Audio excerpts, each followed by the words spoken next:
Hi guys, ഞാൻ ഹിജാബ് tutorial ചെയ്യാൻ വേണ്ടി പോവാണ്. കറണ്ട് വന്ന് ഗായ്സ്, നമ്മളെ ഗാഥ വന്ന് നന്ദു.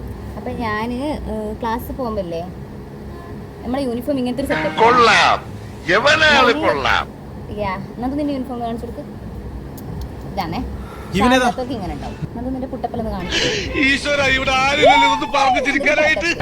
ഓക്കെ, അപ്പം ഞാൻ ഷാൾ ഇടുന്ന വെച്ചാൽ ഇങ്ങനെ മറ്റേ തൊപ്പിത്തട്ട അടിയിൽ ഇങ്ങനെ ഇടും. എന്നിട്ട് അതിൻ്റെ മേലെ ഷാൾ ഇങ്ങനെ ഇട്ട് കാണുന്നുണ്ടോ ഗൈസ്? ഹൈറ്റ് കൂടുതലാണ് കൊണ്ടാണ് നന്ദു പറയുന്നത് കേട്ടില്ലേ ഗൈസ്? ഞാൻ റോസ് നല്ല ലിപ്സ്റ്റിക് ആണ്, പിങ്ക് ഷെയ്ഡൊക്കെ ആണ്, പക്ഷേ ഇത് ഒരു ബ്ലാക്ക് ആയിട്ടാണ് എനിക്ക് ക്യാമറയുടെ പ്രോബ്ലം തോന്നും. അപ്പം ഞാൻ ജസ്റ്റ് ഒന്ന് അതിൻ്റെ മേലെ ഇട്ടിട്ട് ഒന്ന് ഇവിടെ ഇങ്ങനെ മടക്കി കൊടുക്കും. ജസ്റ്റ് ഇങ്ങനെ ഈ സൈഡിലേക്ക് ഇടും. അപ്പം ഞാൻ കാണാൻ നല്ല ഭംഗിയല്ല എന്തോ? നന്ദു എപ്പോഴും പറയും ഞാൻ വരും കൂടെ. കുറേ ആൾക്കാർ എല്ലാവരും എൻജോയ് ചെയ്ത് തന്നെ കോളേജിൽ. റെഡി. ജസ്റ്റ് ഇങ്ങനെ ഇടലേ ഉള്ളൂ.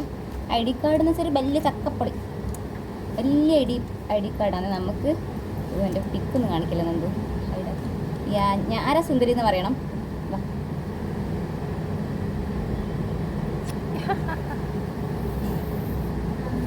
പിന്നെ ഗായ്സ് പൊളിയല്ല